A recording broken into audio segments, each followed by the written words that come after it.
Today's daf we're going to be learning a Sanhedrin daf Nun Vav. This week's learning is sponsored by Terry Kravosha, Rabbi Chaim Herring, in loving memory of Terry's father, Judge Norman Kravosha, Nachum Meir ben David Be'er V'Malka, on his fourth year at site. Our dad was a mentor to all who knew him and exemplified the words of Micha, Sot Mishpat V'avat Chesed V'atznei Lechet Im Elokecha. Do justice, love goodness, and walk humbly with God. Today's daf is sponsored by Bracha Stewart, in loving memory of our father, Simcha Cohen ben Shlomo, on his first year at site. Okay, we're going to get started with our daf today. New topic, as I said, we're going to start with, we're going to get into the migadef, the one who curses God. From there, we're going to get into the Noachide laws, because we're going to learn that this is a commandment also given to the Bnei Noach. Okay, we'll talk about what are the Noachide laws, where are they derived from, and what are the Noachide laws. Okay, we're going to see there's a lot of different opinions. Shocking. Okay, so if you ever learned and you know, I don't know if you learned them by heart, it's probably a good thing to do, what the seven Noachide laws are. But today you're going to learn that you might have to learn a bunch of different lists because it's not so clear what's them. It's not even so clear that there's seven. With that, we're going to get started. Hamigadef eno chayav. I'm starting at the bottom of Nun Ham, a bit at the Mishnah. Hamigadef eno chayav ad shefaresh Hashem. You're not liable for cursing God unless you say God's name. Meaning, okay, what it seems to mean here is if somebody's talking about God and you say, oh yeah, I think that he should be cursed without actually saying God, then that's not, again, you should do that, but you're not going to be liable to the death penalty.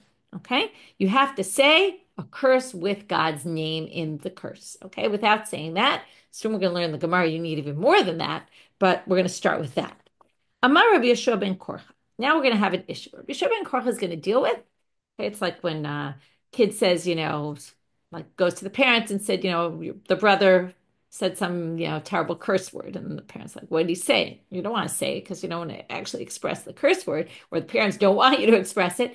So even though you're not cursing God, the problem is the witnesses now need to come and say, so-and-so cursed God. And when they do that, they say the words, so-and-so said the following. We don't want that to be said in court. So how do we avoid that? On the other hand, you can't have testimony without, actually saying what the person did. So what do we do? So Rabbi Yeshua ben Korcha explains how to deal with this problem. Right now, if we talk about curses and, we shouldn't say curse words, this is way worse than that, okay? This is using God's name and cursing God directly. That's really severe. So he says, b'chol yom, every day. Now, this doesn't really mean every day. Rashi says what it means is, in other words, the whole time they're grilling the witnesses. Remember the drishot, the chakirot, they're asking what happened exactly, what did you see, blah, blah, blah. The Eidim use a catchphrase that means they curse God, but isn't really the words of God. Like, they give an example, Yaket Yassi et Yassi. It's a very weird language to be saying this is the curse. Yassi should hit Yassi. So, first of all, Yaket, hit, is in place of cursing, and Yassi is in place of God. Now, if then you translate this as God will curse God. Okay, that sounds a little weird, but the first line of the Gemara you're going to see, the Gemara is going to bring a brighter that explains. I'll even read it right now so we understand. Tana ad shivarech shem bishem. You're not liable to the death penalty, and again, without really living in their time and understanding how people use curses in those days. But the way it must have to do with the way people cursed, I don't know. But the way to be liable, get the death penalty for this, is only if you say basically, Yivarech, by the way, is to curse, even though it means to bless. Here again, we're using euphemisms because we don't want to actually say it. Until you curse God's name in God's name, meaning you basically say, like Yakeh Yassi Yassi, that God cursed himself. And that's the language of the curse that you're going to be liable the death penalty. So Yassi et Yassi, we're going to see this later in the Gemara in a few dapim on Daf Samach. Some people think that Yassi is 4 letters, and that's specifically because of the Yud Kei Vav Kei, the Shem Meforash of God. Okay, the unique name of God that we're going to see, by the way, are you liable only for that or for regular? And maybe they get it from here. That's all going to be on Daf Samach. We're not going to get to that just yet because we're going to go off on a big tangent on this, the Noachide laws. So anyway, you use some sort of catchphrase that means that the person cursed God, but you don't actually say it explicitly. However, you can't complete a judgment without actually saying what the person did. So here comes Rabbi Yeshua ben Korcha's unique idea. Nigmar hadin, once they decide this person's guilty and we're going to convict, Lo horgim b'kinoi. Okay, you can't kill someone though based on someone just using a catchphrase that sort of means they curse God. Ella, so you're going to have to say it. So what do we do before the person's going to say so and so said, and now they're going to actually quote it word for word, verbatim what they said? Well, how do we do this? Motzi'im kol adam lachutz. First of all, we make sure we have the least people in the room that need to be there, only the bare minimum, the judges, the witnesses. Shoalim et hagadol shebenehem. They ask the prominent among the witnesses, ve'omer lo, and they say to him, emor ma sheshamata befirush. So they ask the most prominent judge, say exactly what you heard. V'hu omer, so he says it. While he says it, hadayanim omdim al ragleihem. We're going to darshan all this when we get to Daf Samach. The dayanim all stand. Why they stand, we'll see. Kor'in v'lo ma'achin. They tear their garments because they heard God's name being cursed, and they don't fix it. Okay? They leave that garment forever. You can't ever fix it up, sew it up. Now, after the first person says it, what about the second? Generally, you need testimony to be said by each one of the witnesses, but we don't want to repeat this whole thing. So, Hasheni omer afani kamohu, Hashlishi omer afani kamohu. Even though this is generally not accepted in court, and the Gemara will figure out on Daf Samach why we accept this here if it's really not accepted in general, but not for today. But the second one says, "Oh yeah, me too. That's what I heard also." And the next, that's what I heard also. Obviously, you don't need three witnesses. This is only if there are three witnesses. So that's how we do it. Now we get to the Gemara. So as I mentioned, the Braita is going to say, "Ad shivarech shem b'shem." So the quote of Braita Tana, "Ad shivarech shem b'shem." The way to curse, again, this isn't the way to do it. This is if you do it, you will get the death penalty. Is only if you curse God's name using God's name and basically say, "God cursed God." Menan emile. Where do we get this from? It does sound a little bit strange. Amar Shmuel de Amar Ka. Okay, now we're going to quote a bunch of the psukim we're going to quote today are from Bamidbar. Are from Vayikra, chapter 24. Yeah, I was saying Bamidbar because it was in the desert. That's what I was the next words in my mouth. In the desert, but not in Sefer Bamidbar. There was a person who cursed God. Remember, we talked about the Mekoshesh and connected all that to Benot Tzlafchad. Now there was another character, the Vayikalel, and it was also the case. They didn't know what to do with him. And Nokev shem mot yumat. So it says there in the psukim, one who, okay, it's actually an interesting section because it's a whole, I'm going to leave this for you for a Shiur in Tanakh, but in the middle of that section, they kind of break off into a whole diatribe about other things. Okay, but they basically, let me just open it. In Vayikra Kaf Dalid, so this guy comes and then they put him in the Mishmar Lifrosh al Pi Hashem, and as they don't know what to do with him. And it actually says, I'm going to read you the psukim from the beginning because we're going to get to these. Vayitze ben ish Israelit v'hu ben ish Mitzri. Okay, we're not going to get into his whole genealogy. There's a whole interesting thing about who he is and who his parents were. And vayinatzu b'machaneh, there were two people fighting. Vayikov ben isha Yisraelit et Hashem. Okay, he's Yikov. We're going to talk about this root in a minute. Vayikalel, and he curses God. Vayaviu oto Moshe. Okay, and then they bring him to Moshe. They say what his mother's name is. Again, this whole who he was and who his mother and who his father, the whole thing. I'm not going to get into that right now. Then they put him in jail because they don't know what to do with him. Then God speaks to Moshe and tells Moshe the following: take him out of the machaneh. Everybody put their hands on him and stone him. That's where we get stoning from. More into the Jewish people say, Ish ki kalel elohav v'nasachet. Oh, we're going to get back to this pasuk.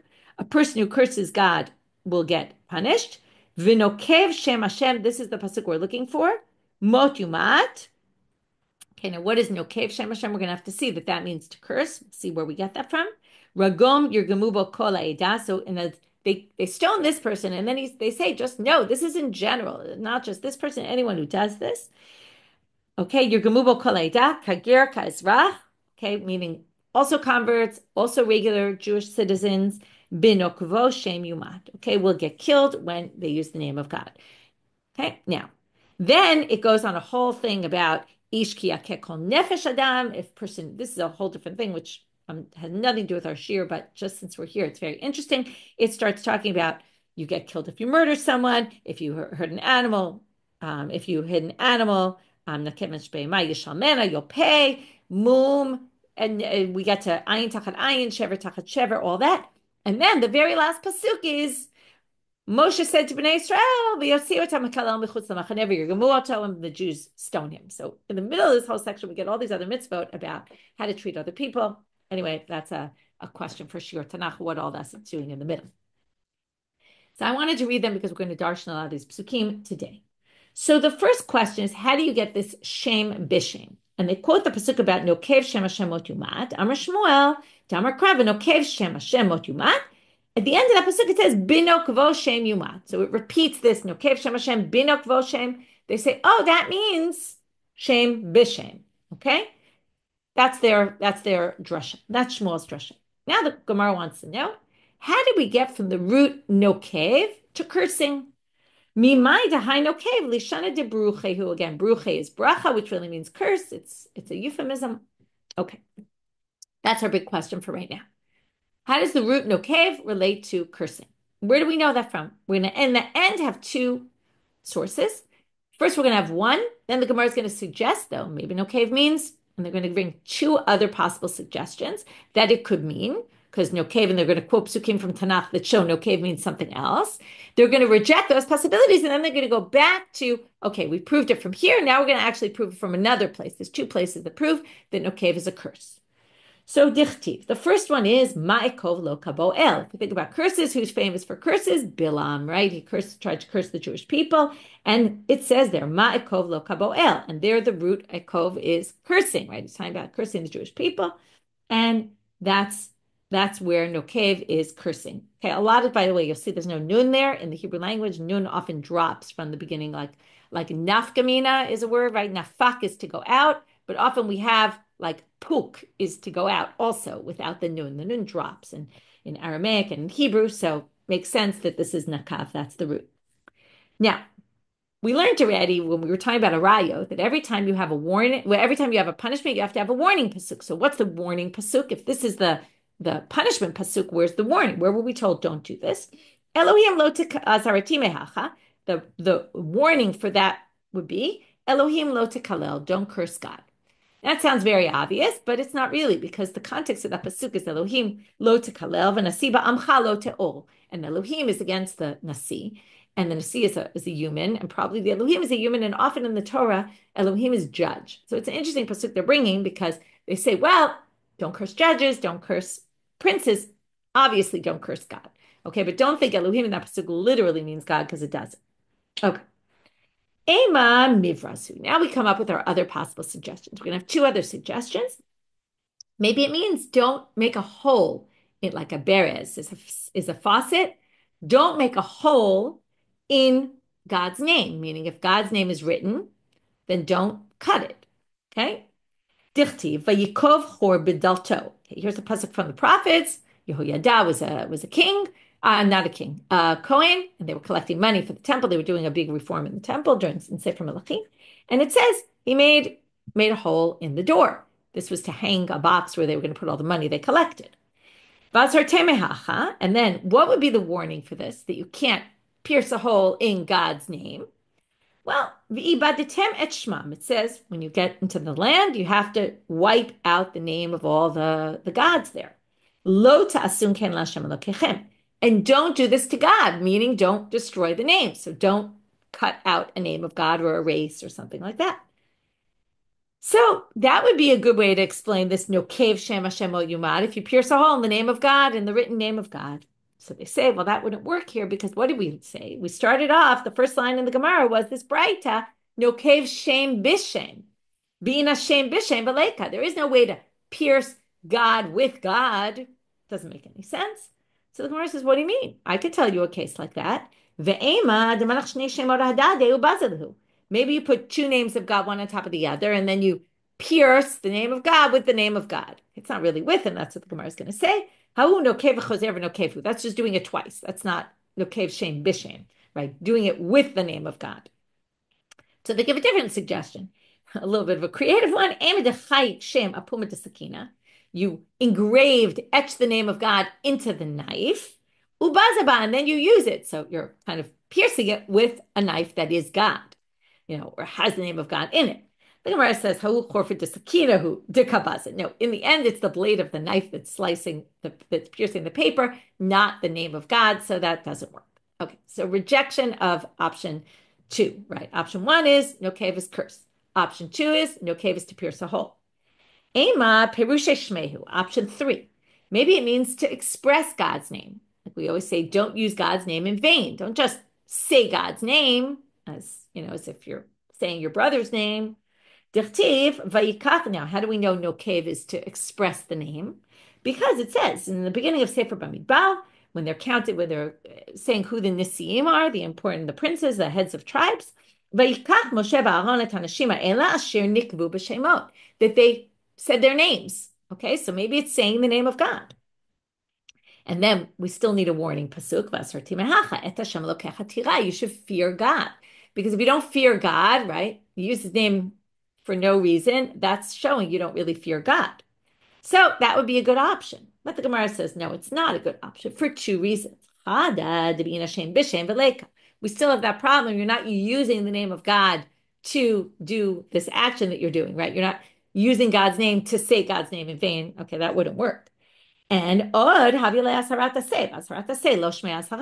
using a warning pasuk. The pasuk that warns us you're not allowed to do things has to be a negative commandment. This is a positive wording, saying fear God. Fear God does not mean do not do something, right? You need a do not. Doesn't say that in the pasuk, so that wouldn't work. That's not then called a warning. So we reject both possibilities here. That maybe Nokev means something else. We're back to saying Nokev means curse, and we learn it from Bilam. Now we're going to have another pasuk, in fact, in the context of the pasukim we saw, which is going to show that Nokev is clearly a curse. Ibait ema, so alternatively, you could bring another pasuk to prove it instead of from Bilam. Amarkra, Vayikov, vayikalel. Well, when it talked about what the person did in the desert when they cursed in Vayikra 24, it says Vayikov, which again is the same root, vayikalel. L'meimra dinokev klalahu. From here you see that Vayikov, shem ben isha Yisraelit et Hashem vayikalel. So Vayikov and Yikalel, the same thing. Now they say, what do you mean? B'dilma aditra l'meimra dinokev klala. Wait, it's really a question that thing. Are you saying Nokev is klala? Dilma ad avitravayu. Maybe it's you have to do Nokev and klala. Maybe they're two different things, and you're not liable until you do both. And maybe it doesn't mean the same thing, because if it meant the same thing, why would it repeat it in two different words?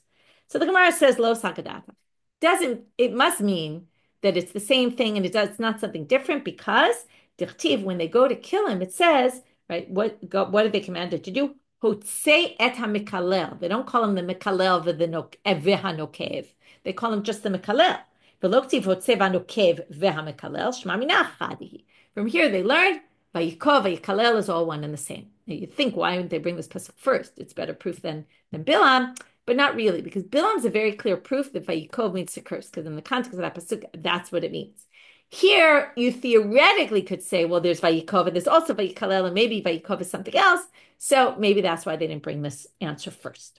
Okay, that was the first part of our daf, which was to figure out, number one, how are you liable for cursing God? Shem b'shem only. And then, how do we get it from the pasuk?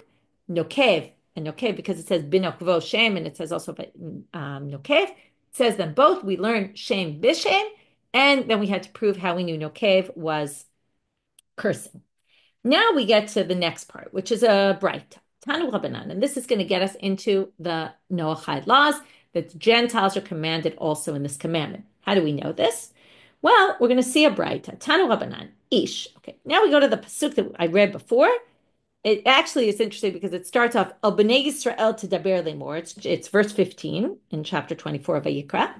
To the Jewish people, you should speak, saying, and now we're going to say in a second that the next words say also Gentiles are commanded. So it's interesting. It's introduced to the Jewish people.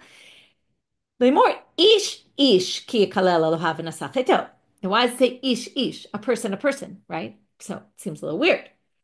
You would think just ish. So ish, matamud lomar, ish. So ish makes sense, but why does it say ish double? L'rabot et havdei kochavim. Okay, ish. Jews, Gentiles, they're all commanded. Okay, shemusarim b'rachat Hashem ki Yisrael, that they're commanded exactly as we are. Now we're going to see it's not exactly. Ve'ein aneragim ela b'sayif. They only get killed by the sword. We get killed by stoning. Shekol mitam or b'nei noach einu ela b'sayif, because all their punishments are sayif. Okay, because of that, they have a unique punishment, not the same as ours. To which the Gemara says, wait a minute. Why are you learning it from this pasuk? There's a pasuk we're going to see on Amud Bet, so I'm not going to really deal with it too much now. But Bereshit, chapter 2, verse 16, basically is the pasuk where we learn all the 7 Nochad laws. And there, the word Hashem appears in that pasuk. And the drasha is, so the Gemara is going to say, Ha mehacha nafka, we're learning it from the pasuk here. Mehatam nafka, it's learned from there. Hashem, zoberkat Hashem. The word in that pasuk, okay, where actually it's the commandment of God telling Adam Rishon, eat from all the trees in the Gan, right? And then he's going to say in the next pasuk, but just not from the Eitz Hadat. But basically, Vayitzav Hashem al Adam, God commanded Hashem Elohim. Okay, Vayitzav Hashem Elohim. So the word Hashem is going to mean don't curse Hashem. Okay, all the other words are going to be darshan to get to a different one. Al Ha'adam lemor, to a man to say, right, to the Adam Rishon, Mikol Eitz Hagan achol tochem. Okay, from all the trees in the garden, you're allowed to eat. Now, if we learn it from that pasuk, we don't need this pasuk. Already there, they're commanded. Hashem means don't curse God. Again, it's a drasha, but we darshan it from there. Amar Rabbi Yitzchak Nafcha lo nitzcha ela lerabot et hakinuyim va'aliva de Rabbi Meir. Says, well, what this pasuk is adding, if you just had the first pasuk, you would think that's only Hashem. What's Hashem? The special name of God of Yud Kei Vav Kei. This pasuk is coming to teach you you're commanded for even more. If you curse God using a nickname of God, then meaning not the shem miforash, you're also going to be liable to the death penalty. And this accords only with Rabbi Meir. And now we're going to talk about this debate, Rabbi Meir, and Chachamim. And right now we're in Rabbi Yitzchak Nafcha. Soon we're going to have Rabbi Miyasha, who has a whole different explanation of the machloket, okay, or the rabbi's opinion here. So hold tight. We're going to start with Rabbi Yitzchak Nafcha's interpretation of the whole thing. And he's basically saying the fact that this pasuk in Vayikra is coming to add something to what was already commanded previously, it's adding kinuyim. Okay, so now let's see it inside. And it's only Rabbi Meir, because the rabbis actually think that not Jews, not Gentiles, none of them are obligated if you use a kino. You're not going to get the death penalty. So let's see this inside. The first thing to remember before I confuse you with Rabbi Miyashe is that Rabbi Meir and the rabbis, according to Rabbi Yitzchak, do not differentiate between Jew and Gentile when it comes to this issue. Okay, it's all the same for Jews and Gentiles, all learn from this pasuk. Ditanya. Here's the bright with the machlok of Rabbi Meir and the rabbis. Ish ki kalel have an asachet. Oh, matamud lamal. Why does it say ish if you curse God, you're going to get punished? Halok varne emal nokev shem Hashem yumat. It already says in the other pasuk, right, which is actually the pasuk after, but it says in the other pasuk, right, this is verse 15. In verse 16, it says nokev shem Hashem yumat. So why do you need to say a person who curses God when it says if you curse God, you'll get killed? Why do you say here you're going to get punished? There it says Nokev shem. Shem sounds like the name of God. So how do we know also all these other names? Talmud Amar ish ki kalel Elohav mikol makom. When it says ish, a person who curses his God, right? Elohav, that's already a more general term. That comes to mean any name of God. That's divrei Rabbi Meir. So Rabbi Meir basically is going to say this pasuk, which relates to Jew and Gentile alike, teaches you both, right? For both of them, that kino you're chayav also. And that would be our answer. This kind of ends that part, even though we're not ending because we're kind of going into the rabbis now. But that ends our answer as to why do you need both pasukim? This pasuk adds kinoi, and it would only fit with Rabbi Meir because you're going to see the rabbis don't think kinoi is added in this pasuk. If you use a nickname of God, okay, a different term, not the shem miyuchad, not the extra special name of God, then it's forbidden, but you don't get the death penalty. Okay, you don't get punished. And that's for Jew and Gentile alike. Now we're just going to point out that this opinion of the rabbis that we just quoted, the way Rabbi Yitzchak quoted it all, pliga de Rabbi Miyasha. Rabbi Miyasha disagrees with Rabbi Yitzchak's understanding of the machlokes rabbis and Rabbi Meir. Rabbi Miyashe, now he's going to differentiate Jew, Gentile. That's why I said it very clearly before. According to Rabbi Yitzchak, Jew, Gentile are all the same for these laws. He's going to differentiate, and you'll see in a minute where he gets it from. Ben Noach sheberechet Hashem b'kinuyim l'Rabbanan chayav. My time ad Amrkra kager ke'ezrach. Ger ve'ezrach hu de'inam benok v'oshem aval ovei kochavim afilu b'kinuyim. You know, in a sense, we were more lenient in the Gentile because the Gentile only gets sai if not stoning. But that's really because of a general rule that Ovdei Kochavim just in general get sayiv for all the mitzvot b'nei noach that they do. But when it comes to making people liable for kinoi, come the rabbis, according to Rabbi Miyasha, and they say, we're actually going to treat the Gentile more strictly.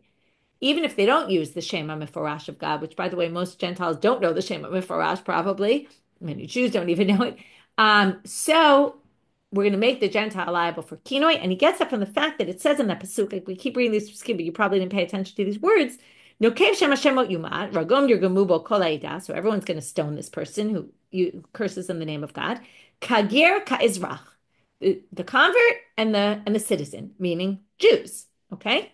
Binokvo shem yumat, when they use the name of God, they will die. This comes to differentiate Jew and Gentile. Even though Gentile is added in ish, this comes to say, but there's a difference. So the question is, according to the rabbis, right, what's the difference? That a ben Noach will get killed with kinoi. A Jew will not get killed if they use a kinoi. Okay, so kager ka'ezrach, ger ve'ezrach, who's the one who needs nokvo b'shem, right, needs to use specifically the shem, but ovei kochavim will be liable even b'kinoi. Now, you have to figure out two things here. Number one, what does Rabbi Meir do with that pasuk? Because Rabbi Meir doesn't differentiate, even according to Rabbi Miyasha. Hi, kager ka'ezrach my avidle. What does he do with kager ka'ezrach? Oh, that's the differentiation we talked about before that everyone agrees with, which has been ger ve'ezrach b'skila, v'alovei kochavim b'sayif. They have a different death penalty, and that's the difference between them.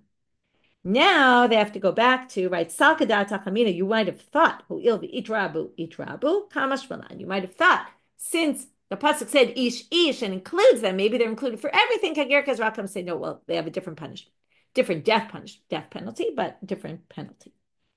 Rabbi Yitzchak Nafcha, leave it to Rabbanan. Hi kager ka'ezrach my avidle. Now, according to Rabbi Yitzchak Nafcha, we have to go back to the rabbis. Now, the rabbi said, according to Rabbi Miyasha, ger ka'ezrach came to say kinoi not kinoi, right? One be kinoi, one not. But the rabbis, according to Rabbi Yitzchak Nafcha, thought all one and the same. So what's he going to explain? How's he going to explain kager ka'ezrach? Ger ve'ezrach hu be'inan shem b'shem. Afal avdei kochavim lo be'inan shem b'shem. This whole thing of using shem Hashem, right? Dafka where it says binokvo shem yumat, it says kager ka'ezrach, and that's where we learned shem b'shem. So shem b'shem is only for Jews. But if a Gentile curses in a regular way, the Gentile is going to be liable. But again, according to Rabbi Meir, right, that's only bi, right? He's going to say only bi kinoi. Okay, I'm sorry. Even bikinoi, both the Jew and the Gentile is even if you use a nickname, but the Jew's going to have to do shem b'shem, and the Gentile doesn't. They'll be obligated even if they didn't, and that's what he learned from Ger ve'ezrach. And ish lamali. Oh, sorry, my mistake. That was a liba de Rabbanan. My mistake. I got confused for a second. Rabbi Yitzchak, according to the rabbis who think kinoi not. Okay, kinoi, no one's obligated. The truth is, it would have to be according to Rabbi Meir also, because there's no difference between them. But we're going to say, the Ovdei Kochavim don't need shem b'shem to get obligated, and we do. Ish lamali. Now, the rabbis, now we have to just finish this whole thing. According to the rabbis, now, there's no obligation of kinoi. You're not obligated to be kinoi, according to Rabbi Yitzchak, according to the rabbis. So now, not for a Jew, not for a Gentile. So, right, according to let's just go through.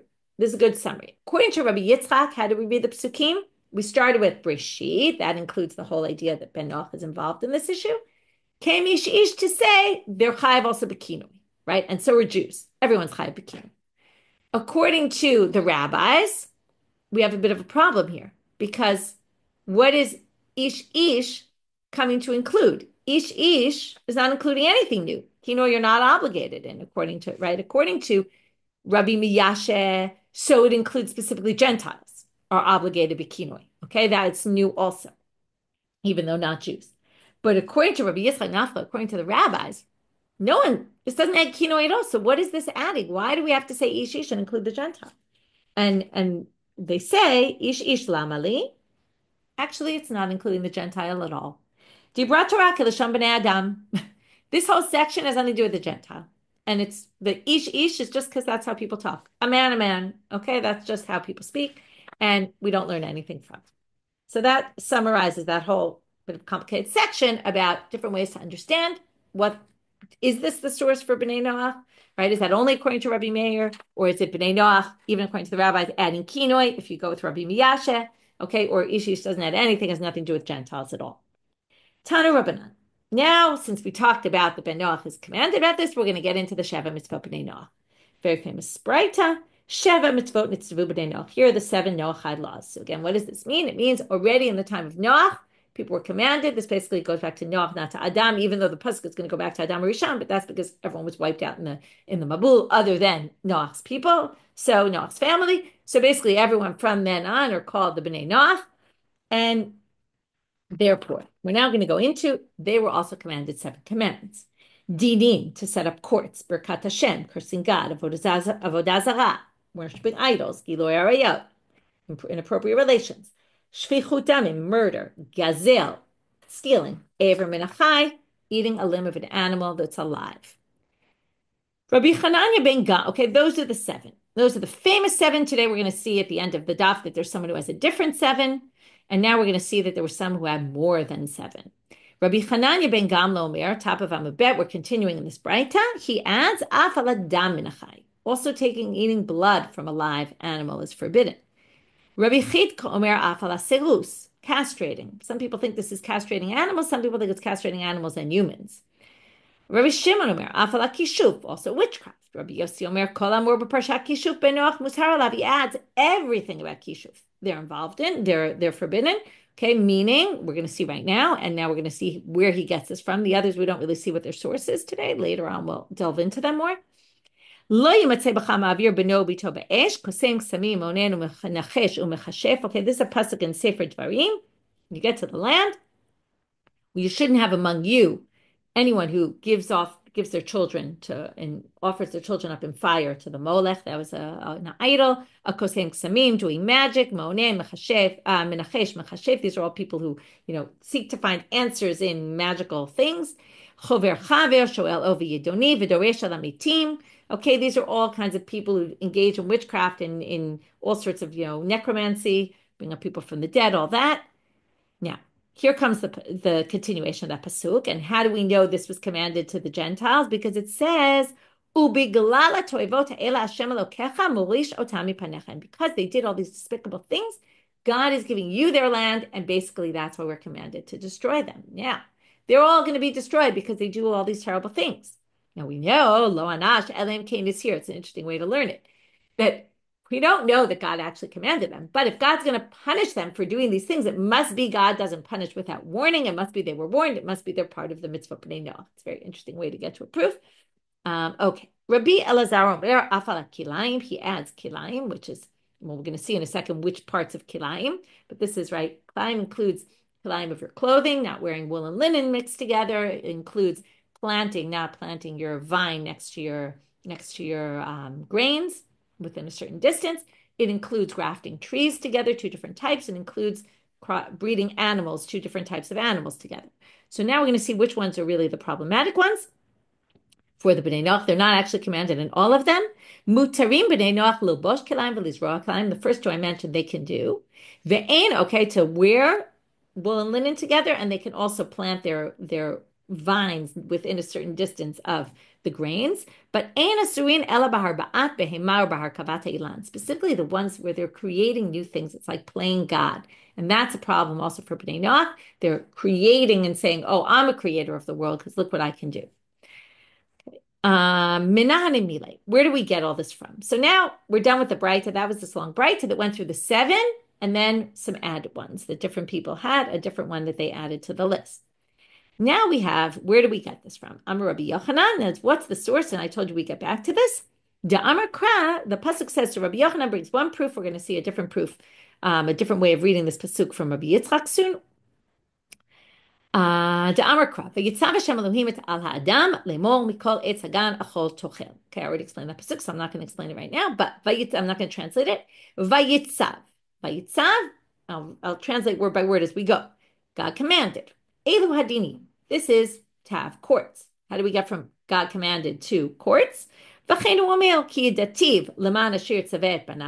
don't quote you the important part of this pasuk. There's a pasuk by Avraham in Breshit Yud Chet, and it says, Ki dativ, I know, Laman asher yitzaveh banav, he will command his sons and Beito acharav and his family, his household. Vishamru derech Hashem, and they will keep it, they will observe the way of God. La'asot tzedakah u'mishpat. They will do justice and can't think of the word mishpat. Thank you, someone help me. But anyway, right, justice and everything will be orderly. Right, mishpat is really court, but it doesn't mean court here. And the word is eluding me. Judgment. Okay, judgment is a good word. They will do justice and judgment or something like that. So now, that you see there, okay, now it's a little bit of a weak link, but there it says, Asher yitzaveh et banav, he will command his sons. What will he command his sons? To keep justice, right? Apropos the Terry, your dedication today, right? Keep justice. So now we have, so that's the first thing. That we get from Vayitzav to courts. Hashem zoberkat Hashem. Okay, God's name. Well, that means basically keep God's right. Don't curse God. V'cheinu omer v'nokev shem Hashem mot yumat. And there, the shem Hashem is what's used in the cursing, and the word Hashem there in the pasuk means that. Elohim zo avodah zarah. V'cheinu omer lo yeh lecha Elohim achirim. Right, other gods. So Elohim means this God, not other gods. Al ha'adam. Okay, on man. Zo shvichut damim v'cheinu omer shofech dam adam. Right, don't kill another human being. There it says the word Adam appears. The word Adam appears here. We'll learn it means not to murder people. Lemor, obviously in that pasuk it was talking specifically to Adam, the person Adam. But yes, we can learn from there something else. Okay, this is the weakest link, I think. Lemor, to say. Now, from the word to say, we're going to quote a pasuk in Yirmiyahu, where to say connects with Giloi Arayot, and from there we're going to get to Giloi Arayot. Obviously, to say Lemor appears in numerous pasukim, and interesting, they only find the pasuk in the prophets. Right, the people are saying we should send a man, right? Shalach isha tishto, send off his wife, and she'll go from him and she'll be with another man. Okay, so the word lemor comes up there with adultery. Mikol eitz hagan v'lo gazel. Okay, you can eat. God says you can eat from the trees in the garden, but don't steal from someone else. Achol tochel. This is what you can eat. V'lo ever min achai. And there's certain things you can't eat. That's ever min achai.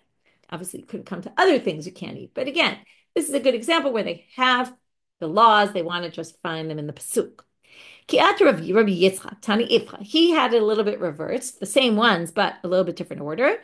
Vayitzav zo avodah zarah, Elohim zo dinim. So we switched those two. So now, Bishlama Elohim zo dinim. We understand why he switched Elohim to dinim, because we learned already. Elohim often means court, judges, dichtiv, nikrav balabayit Elohim, and there's a pasuk that says they go to the court. How do you get from Vayitzav to idol worship? Rav Yitzchak bar Avdimi. They're going to bring two different psukim, and then we're going to talk about a practical difference between the two psukim. Saru maher min aderech hasher tzivitim. Okay, this is about the sin with the golden calf in Sefer Shmot. They left from the path that I commanded them, meaning not to worship idols. And what did they do? Asu lahem, and they made themselves, again, the important part is missing, egel masecha. They made themselves, right, the egel, the golden calf. V'charamal, ashuk Ephraim ratzutz mishpat ki yo'il halach achar tzav. Okay, they're basically destroying all justice and all that because they followed tzav. And they assumed tzav here means they followed other gods. My benayu, what's the nafkamina between them? Well, if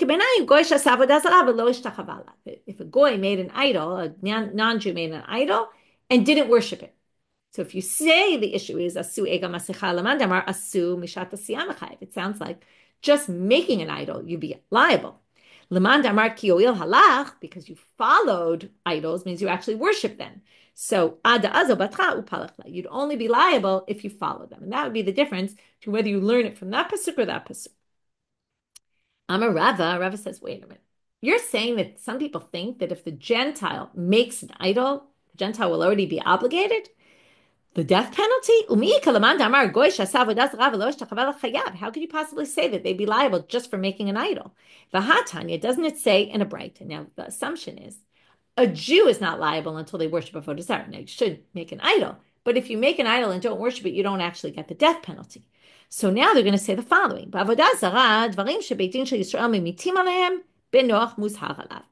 Anything that the Jewish court would kill a Jew for, the Ben Noach is commanded not to do it. But if it's something that the Jewish court does not give the death penalty for, then Ein Beit Din Muzhar Alehem. Then Ben Noach isn't even commanded not to do it. So, what is this not coming? Lav lemeute mai. What is this coming to say? What case are they trying to tell you the Gentiles not going to be? It's not even forbidden to them. Lav lemeute, is it not our case? That in a Jewish court they won't kill you for it, and therefore the Gentile isn't even commanded not to do it. And then how could you say that would be an afkamina, and that somebody would think that they get killed just for making it? If you learn from the pasuk about they made an egel zahav. So Amra Papa lo. He says, no, that's not what it's coming to exclude. Yes, it could be the Jew is not commanded, the Jew doesn't get killed for it, and the Gentile is commanded not to do it. It's possible. What's this coming to teach you then? The source we just brought, Lemute gipuf vinishuk. We'll get to this also on Daf Samach. Gipuf vinishuk demai. What does this mean? Hugging and kissing an idol.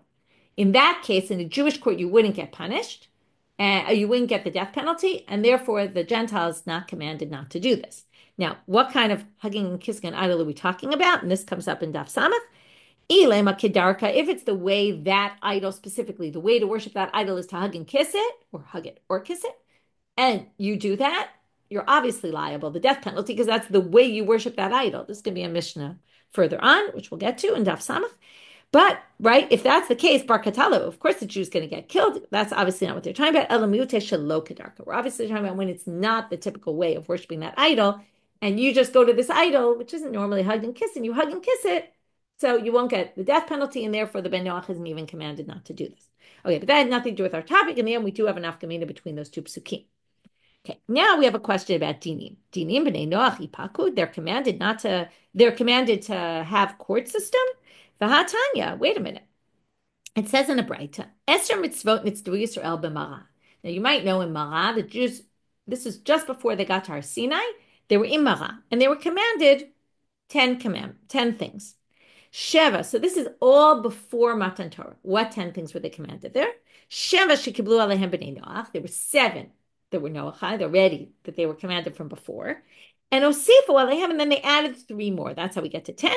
Dinim v'shabbat v'kibud avayim. Now, what is dinim if not setting up courts? So, yes, and someone pointed out, civil courts, okay, the idea of courts is actually interesting. Machlokah, we don't really have time, but I'll mention it very briefly. According to the Rambam, you need to set up courts to judge B'nai Noach in the Sheva mitzvot, in the 6 mitzvot B'nai Noach, okay? So the courts are specifically for the Noachide laws. The Ramban says, no, they're for all sorts of civil issues, like to have order in society. So then people say, well, the Rambam really means the same thing as the Ramban. Of course, you have to set up courts for civil society and all that. But he'll say that they all come under Gezel. Gezel is theft, and from there, that's a bigger, broader topic that includes all kind of monetary issues that come up. So anyway, that's an interesting machlokah you should know about. So now we get to Mara. So they added dinim, they added Shabbat, they added kibud avim. How do we know they added those 3 in Mara? Well, dinim dechtiv sham sam lo chok u'mishpat. They put up statutes and laws, and that must be mishpat, courts.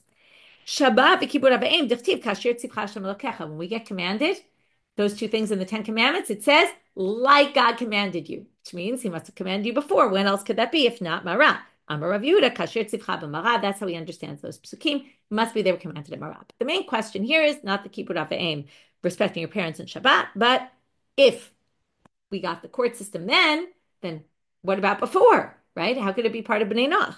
So they answer, Amar Rav Nachman, Amar Rav Ravua, lo nitzcha ela le'edah ve'edim v'hatcha. The fact that you need 3 judges, you need 2 witnesses, you need warning, all those specific laws for the judges that they need to know when they rule a case, that was given to them in Mara, but the fact that you need courts was given already to Ben Noach. Ihachi, but that doesn't make sense with the wording. Mayosifu alehem dinim. Dinim sounds like laws, right? And a system of laws that you can judge in a court. So what they got was fines, penalties, those things. Dinim mamonot already before, dinim knasot then. Akate osifu b'dinim mebayile. No, it should have said they added laws or something. In other words, this doesn't match the words of dinim knasot. So Ella Amar Rav Acha Bar Yaakov l'nitzcha Ella lahushiv beitim b'chol pelech b'pelech u'b'chol ir v'ir. Originally, they were commanded you have to institute courts. Now they were commanded you have to institute courts in every region, in every city, in every area. Okay? Say what? V'habnei Noach lo yipakud? Bnei Noach weren't commanded to set up in every city every law. Only in Marah, the Jews were commanded that.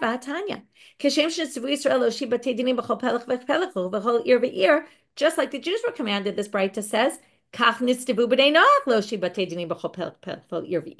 so they were commanded. That doesn't work. They're really struggling to figure out what is this dinim that was added in Marah.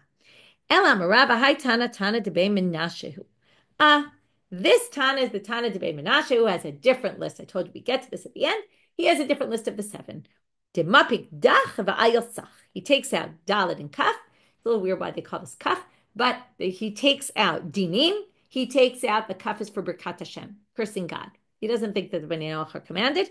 He puts in Sach, Sirus, and Kilayim, 2 that we saw as other people added. So he adds them in place of the 2 others. Not that he has 8. Okay, he basically swaps 2 for 2.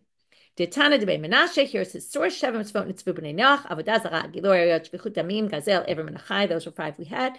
And like we said, he takes out dinim, he takes out Birkat Hashem, the first 2, and he puts in serus and kilayim, castration and mixing breeds together. Rabbi Yehuda Omer, here's a different opinion. Adam Rishon lo nitztava elal avodah zara bilvad. That pasuk about Adam Rishon was just avodah zara. Shneimar v'yitzav Hashem Elohim al Adam. That God commanded that Elohim al Adam, I'm your God, no one else. Rabbi Yehuda ben Betera Omer, Afa Birkat Hashem, he adds also cursing God because that's kind of included in that. Yesh Omrim Afa Ladinim. Some people add also the courts. So some people say there were 3, some people say there was 1, some people say there were 2, some people say there was a different 7. Okay, that's what we saw in this Braita. Last thing for today. Kaman Azlahad Amar Rav Yehuda Amar Rav. Rav Yehuda said in the name of Rav the following thing. Elohim ani lo tkalaluni. Okay, the way he darshes that pasuk. What did God say? I'm your God, don't curse me. Elohim ani al tamiruni. I'm your God, don't rebel against me. Cursing is the first one. Rebelling is avodah zara. And vayitza, and I'm sorry, Elohim ani yehemu re'i alechem. My fear should be upon you. They understand that means court, set up court system. And Kiman, who does that go with? Kayesh Omrim, who had that pasuk is talking about 3 things. And we'll stop right here. And then we'll get back to the Tana de Menashe and what he darshans. So what we did for today was we started with the issue of cursing God, what has to happen in order for someone to be liable for cursing God. We talked about shem b'shem. We talked about how Nokev, what the root of the word is, and how we got from there to cursing, and why it doesn't mean other possible things. We then went to the ish, and we darshan that includes a Gentile, and then the question is, what is Gentile included? We had the Rabbi Meir, Hakamim Machloket, that we had 2 different ways of understanding it, whether you're chayav b'kinoi or just shem mefurash, and whether it depends on whether you're a Jew or a Gentile. Then we got from there into the 7 mitzvot. Some people had more, where they darshan it all from, what the psukim mean, and a few questions on them off to the side, like dinim, they're commanded in dinim. Wasn't that at Marah? We had a bunch of other issues that came up, and we saw at the end different list of the 7 mitzvot, which took out 2 and put in a different 2, and we'll continue with that tomorrow. Wishing everyone a good day, and may we hear good news, something we desperately need.